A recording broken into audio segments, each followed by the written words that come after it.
오늘 본문은요, 불의한 청지기에 관한 이야기로 시작됩니다. 내용은 대략 이렇습니다.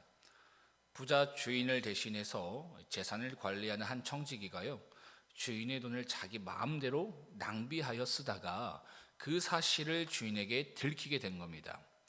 그래서 주인에게 해고를 통보받게 되었는데 곧바로 해고를 당한 것이 아니라 인수인계를 위해서 이 며칠의 그 말미를 얻게 된 것이죠. 해고를 당하게 된 청지기가 고민에 빠진 겁니다. 지금 하는 일을 그만두고 노동자로 살자니 몸은 허약하고 그렇다고 국어를 하자니 체면이 말이 아닌 거예요. 그래서 고민하다가 묘책을 생각해낸 것이 주인에게 빚진 자들을 불러다가 그들의 빚을 줄여주기로 한 겁니다. 그러면 자신이 일을 그만둔 후에도 이처럼 자신에게 채무를 탕감받은 이들이 자신을 모른 척하지 않고 환대해 줄 것이라고 기대했던 것이죠. 그래서 청지기가 이 채무자들을 일일이 불러다가요, 그들의 빚을 줄여준 거예요. 본문을 보니까 기름 100마를 빚진 자에게는 빚문서에 50이라고 고쳐서 적으라고 하고 밀 100석을 빚진 자에게는 80이라고 고쳐 적으라고 한 겁니다. 그런데 이 사실까지도 이 주인이 알게 된 거예요. 그런데 그것을 안 이 주인의 반응은 참 이상합니다. 8절 한번 보세요. 이렇게 처리한 불의한 청지기의 행동을 지혜롭게 여기고 그것을 칭찬했다라는 겁니다. 여러분, 이 부분이 이해가 되십니까? 보통 어떻습니까? 이런 사실을 주인이 알게 되면 이 청지기를 사기죄나 횡령죄로 고소해야 하잖아요. 그런데 그를 고소하는 것이 아니라 칭찬했다라는 겁니다. 왜 그랬을까? 당시 사회에서는요, 이 청지기가 종종 이처럼 물건을 거래할 때에 물건값을 부풀리거나 이 거래 문서에 이자를 숨겨놓는 방식으로 이익을 챙겼대요. 그러니까 이 청지기가 채무자들에게 줄여준 금액은 그가 나중에 채무자들로부터 이익을 챙기기 위해서 물건값을 부풀렸거나 이자를 붙여준 것을 줄여준 겁니다. 더 이상 채무자들에게 그 빚을 받을 수 없게 되니까 자신이 이 채무자들에게 받아서 이익을 챙기려 했던 그 빚을 면제해 주고요, 이후에 그들과 좋은 관계를 통해서 취할 수 있는 이익을 도모한 겁니다. 그러니까 주인 입장에서는 나쁠 게 없잖아요. 청지기가 빚을 줄여줬다고 해서 자신이 원금을 손해본 것도 아닙니다. 오히려 이처럼 채무 부담감을 줄여줘서요, 그동안 빚이 너무 많아서 갚지 못했던 사람들이 이 줄여진 채무 부담감으로 앞으로 빚을 갚게 될 가능성이 커졌기 때문입니다. 그뿐 아니라 이 일로 인해서 주인의 이미지도 좋아졌기 때문에 주인 입장에서는 나쁠 게 없는 거예요. 그래서 이렇게 처신한 청지기를 지혜롭다고 칭찬한 겁니다. 주님은요, 이처럼 이러한 불의한 청지기의 비유를 드시면서 이렇게 말씀하십니다. 8절 하반절에 이 세대의 아들들이 자기 시대에 있어서는 빛의 아들들보다 더 지혜로움이니라. 이 말이 여러분 이해가 되십니까? 잘 이해가 안 되죠? 여기서 이 세대의 아들들은요, 불의한 청지기와 같은 세상 사람들입니다. 그러니까 이 세상 사람들도 이처럼 자기 목적과 미래를 위해서 이렇게 기민하게 움직이고 전략적으로 대처하는 지혜로움이 있는데, 빛의 아들들, 그러니까 한마디로 믿는다고 하는 너희가 이처럼 믿지 않은 세상 사람들보다 못하다라는 겁니다. 이처럼 말씀하시면서요, 9절에 너희도 불의한 청지기처럼 너희가 가진 불의의 재물로 친구를 사귀라라는 겁니다. 여러분, 이런 거예요. 우리가요, 신앙생활을 할 때에 하나님을 위해서 신앙을 시작하기보다는 겉으로는 하나님을 위해서 신앙하는 척 같아요. 그러나 사실상 그 마음의 중심에는 세상의 물질을 얻기 위해서, 또한 세상의 성공을 얻기 위해서 신앙할 때가 많습니다. 그것을 위해서요, 열심을 내기도 하고 헌신과 섬김을 할 수 있어요. 그리고 그 가운데에 하나님께서 다 아시면서도 은혜를 주시기도 합니다. 왜 그렇게 하실까요? 그렇게 안 하면 아예 신앙 자체를 안 하니까. 그러니까 공부 안 하는 학생에게 공부하라면 공부 안 하잖아요. 선물을 준다고 해야지만 공부하는 것처럼 하나님도 이것을 허락해 주신다라는 것이죠. 그런데 여러분, 계속 그럴 수 없다라는 겁니다. 그래서 주인이 불의한 청지기에게 그랬던 것처럼 신앙의 해고를 선고하실 때가 우리에게 있다라는 거예요. 13절의 말씀처럼요, 더 이상 두 주인을 섬기지 말라는 겁니다. 하나님과 바알을, 하나님과 세상을 이젠 함께 섬기지 말라고 경고하시는 겁니다. 그런 경고를 들었을 때에 그때는 돌아서라는 겁니다. 내가 내 삶의 주가 되고 왕이 되었던 삶, 세상의 가치가 내 삶의 주가 되고 왕이 되었던 삶을 내려놓고 오직 주님만이 나의 삶의 주와 왕이 되는 그 복음의 삶, 제자의 삶을 살아가라라는 겁니다. 그래서 이전에 세상의 가치를 위해서 신앙했고 그로 인해서 세상의 물질과 자리와 성공을 얻었다면 이제는 그것을 가지고 영혼을 구원하는 일, 하나님의 나라를 전파하고 하나님의 나라를 세우는 일을 위해서 사용하라라는 겁니다. 그래야지만 너에게 구원의 은혜가 주어지고 너에게 주어진 구원의 은혜를 세상 끝내까지 온전히 지킬 수 있다라는 거예요. 그 내용이요, 9절 하반절 말씀입니다. 그 재물이 없어질 때에 그들이 너희를 영주할 처소에 영접하리라. 그러니까 세상의 가치를 우상 삼아서 얻은 것을 가지고 영혼을 구원하라라는 겁니다. 그러면 그 구원받은 영혼이 너가 나중에 죽을 때에 그 영혼이 천국에서 너를 맞이할 것이다 라는 겁니다. 다시 말해서 너의 그 재물과 힘과 관계를 통해서, 그죠? 이것을 위해서 신앙했어요. 근데 이제 이게 드러난 겁니다. 너가 나를 위해서 한 것이 아니라 이것을 위해서 했잖아. 드러났잖아요. 그죠? 그렇다면 이젠 그것을 가지고 다른 사람을 위해서 쓰라는 거예요. 그 영혼을 구원하는 일에 쓰라는 거예요. 그럼 다른 사람도 그 물질을 통해서, 그 힘을 통해서 구원받고 너도 구원받을 거야 라는 것을 말하고 있는 겁니다. 그런데 이러한 주님의 말씀에 경각심을 갖지 않고요, 듣지 않는 사람들이 있었습니다. 14절 말씀처럼요, 바리새인들과 같은 사람이었어요. 그들은요, 15절의 말씀처럼 스스로 옳게 여기는 자기 의에 가득 찬 사람들이었습니다. 그들은 율법을 가지고 자신들의 의를 드러냈던 사람들입니다. 원래 하나님께서 율법을 주신 이유가 죄를 죄되게 하셔서 나로 죄인됨을 깨닫게 하시려고 주신 것이 율법이라고 했잖아요.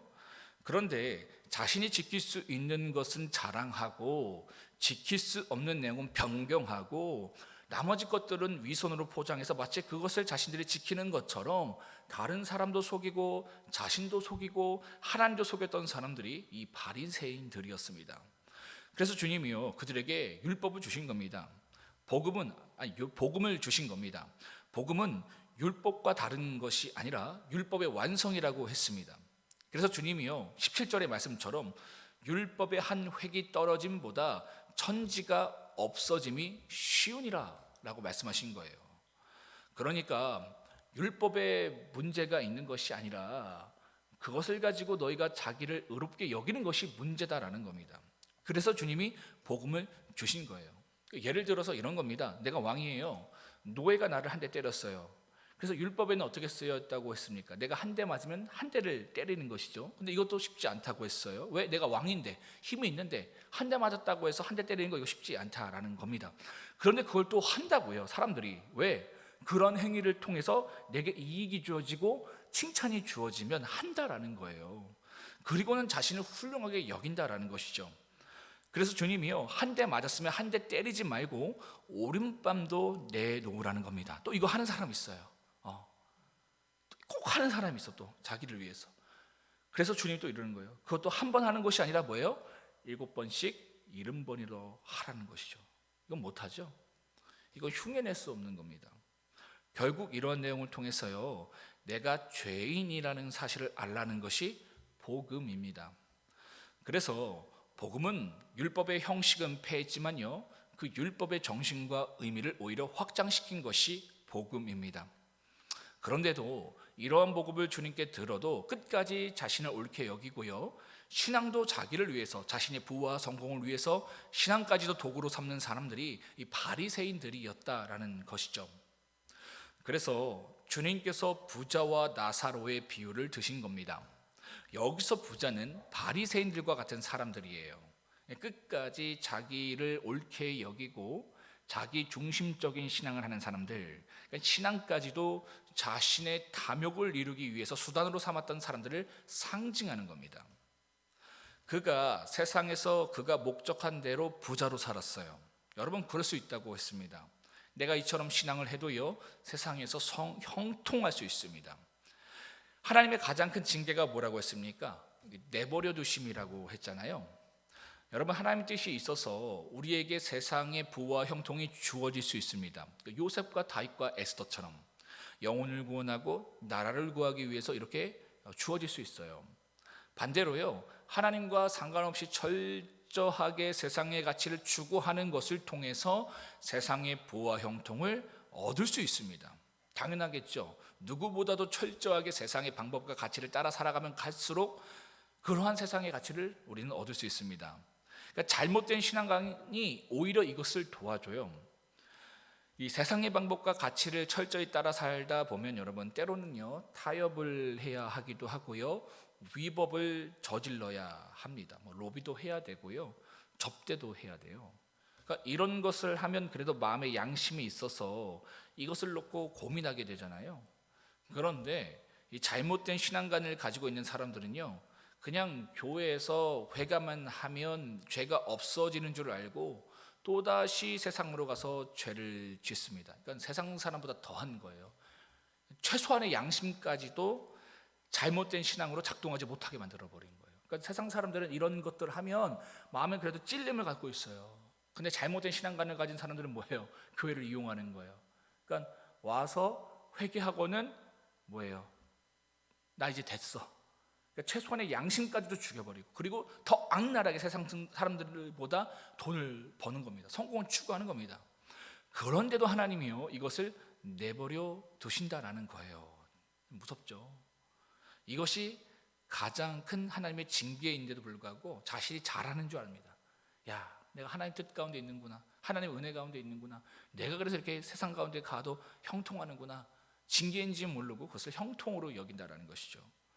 그걸 말하고 있는 것이 부자의 이야기입니다. 부자가 그랬잖아요. 이처럼 신앙을 하다가 죽어서 지옥에 가게 된 겁니다. 거기서 놀라게 된 거예요.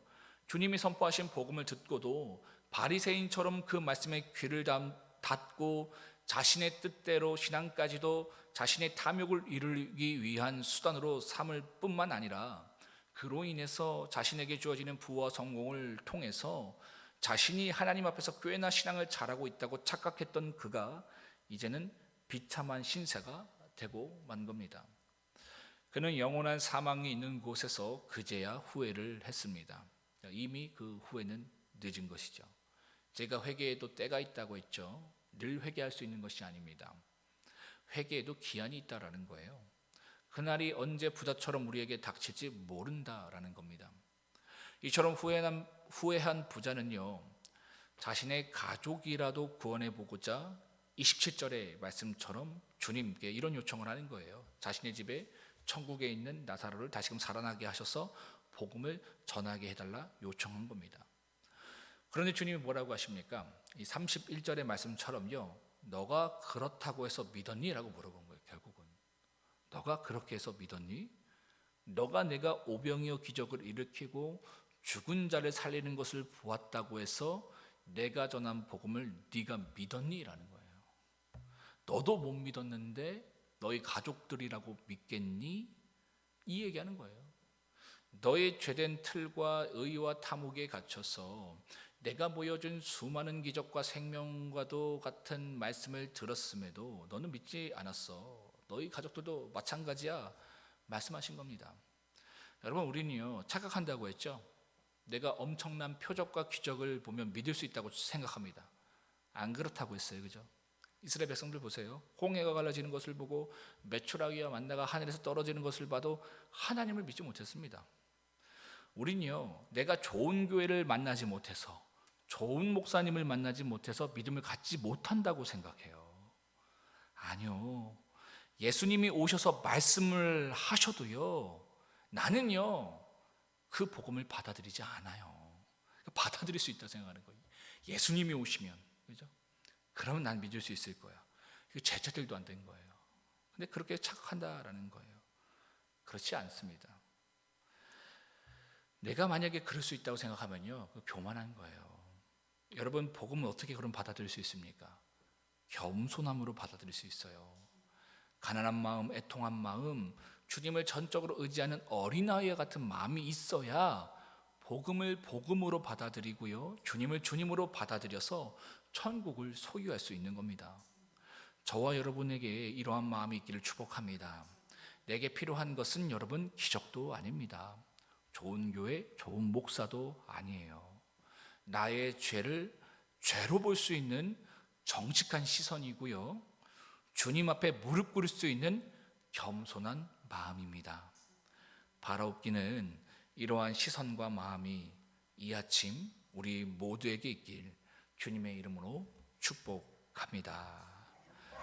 이 시간 마가복음 16장을 다 함께 합독하시겠습니다. 읽겠습니다. 또한 제자들에게 이르시되 어떤 부자에게 청지기가 있는데 그가 주인의 소유를 낭비한다는 말이 그 주인에게 들린지라. 그 주인이 그를 불러 이르되 내가 내게 대하여 들은 이 말이 어찌 됨이냐. 내가 보던 일을 세마라. 청지기의 직무를 계속하지 못하리라 하니 청지기가 속으로 이르되 주인이 내 직분을 빼앗았으니 내가 무엇을 할까. 땅을 파자니 힘이 없고 빌어먹자니 부끄럽구나. 내가 할 일을 알았도다. 이렇게 하면 직분을 빼앗긴 후에 사람들이 나를 자기 집으로 영접하리라 하고 주인에게 빚진 자를 일일이 불러 다가 먼저 온 자에게 이르되 내가 내 주인에게 얼마나 빚졌느냐. 말하되 기름 100마리니이다. 이르되 여기 내 증서를 가지고 빨리 앉아 50이라 쓰라 하고 또 다른 이에게 이르되 너는 얼마를 빚졌느냐. 이르되 밀 100석이니이다. 이르되 여기 내 증서를 가지고 80이라 쓰라 하였는지라. 주인이 이 옳지 않은 청지기가 이를 지혜 있게 하였으므로 칭찬하였으니 이 세대의 아들들이 자기 시대에 있어서는 빛의 아들들보다 더 지혜로움이니라. 내가 너에게 말하노니 불의의 재물로 친구를 사기라. 그리하면 그 재물이 없어질 때에 그들이 너희를 영주할 처소로 영접하리라. 지극히 작은 것에 충성된 자는 큰 것에도 충성되고 지극히 작은 것에 불의한 자는 큰 것에도 불의하니라. 너희가 만일 불의한 재물로도 충성하지 아니하면 누가 참된 것으로 너희에게 맡기겠느냐. 너희가 만일 남의 것에 충성하지 않으면 누가 너희의 것을 너희에게 주겠느냐. 집 하인이 두 주인을 섬길 수 없나니 혹 이를 미워하고 저를 사랑하거나 혹 이를 중히 여기고 저를 경히 여길 것임이니라. 너희는 하나님과 죄물을 겸하여 섬길 수 없느니라. 바리새인들은 돈을 좋아하는 자들이라. 이 모든 것을 듣고 비웃거늘 예수께서 이르시되 너희는 사람 앞에서 스스로 옳다 하는 자들이나 너희 마음을 하나님께서 아시나니 사람 중에 높임을 받는 그것은 하나님 앞에 미움을 받는 것이니라. 율법과 선지자는 요한의 때까지요 그 후부터는 하나님 나라의 복음이 전파되어 사람마다 그리로 침입하느니라. 그러나 율법의 한 획이 떨어짐보다 천지가 없어짐이 쉬우니라. 무릇 자기 아내를 버리고 다른 데 장가 드는 자도 간음함이요 무릇 버림당한 여자에게 장가 드는 자도 간음함이니라. 한 부자가 있어 자색 옷과 고운 베옷을 입고 날마다 호화롭게 즐기더라. 그런데 나사로라 이름하는 한 거지가 한 헌데 투성이로 그의 대문 앞에 버려진 채 그 부자의 상에서 떨어지는 것으로 배불리려 하매 심지어 개들이 와서 그 헌데를 핥더라. 이에 그 거지가 죽어 천사들에게 받들려 아브라함의 품에 들어가고 부자도 죽어 장사되매 그가 음부에서 고통 중에 눈을 들어 멀리 아브라함과 그의 품에 있는 나사로를 보고 불러 이르되 아버지 아브라함이여 나를 긍휼히 여기사 나사로를 보내어 그 손가락 끝에 물을 찍어 내 혀를 서늘하게 하소서. 내가 이 불꽃 가운데서 괴로워하나이다. 아브라함이 이르되 예 너는 살았을 때에 좋은 것을 받았고 나사로는 고난을 받았으니 이것을 기억하라. 이제 그는 여기서 위로를 받고 너는 괴로움을 받느니라. 그뿐 아니라 너희와 우리 사이에 큰 구렁텅이가 놓여 있어 여기서 너희에게 건너가고자 하되 갈 수 없고 거기서 우리에게 건너올 수가 없게 하였느니라. 이르되 그러면 아버지여 구하오니 나사로를 내 아버지의 집에 보내소서. 내 형제 5이 있으니 그들에게 증언하게 하여 그들로 이 고통받는 곳에 오지 않게 하소서. 아브라함이 이르되 그들에게 모세와 선지자들이 있으니 그들에게 들을지니라. 이르되 그렇지 아니하나이다. 아버지 아브라함이여, 만일 죽은 자에게서 그들에게 가는 자가 있으면 회개하리이다. 이르되 모세와 선지자들에게 듣지 아니하면 비록 죽은 자 가운데서 살아나는 자가 있을지라도 권함을 받지 아니하리라 하였다 하시니라.